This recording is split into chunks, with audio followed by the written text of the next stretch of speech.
lang. Okay. Ayun. Hi, Sir Eric.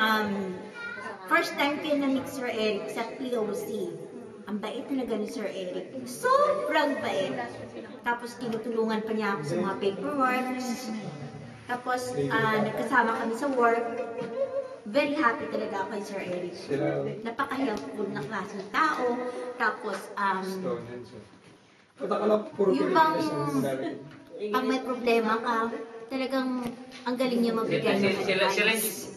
Basta, para sa akin, the best si Sir Eric. So, to Sir Eric and Nance, congratulations and wish you all the best. Good luck and God bless. With love and care, Ruth and Lady. Sabay. Okay, tapos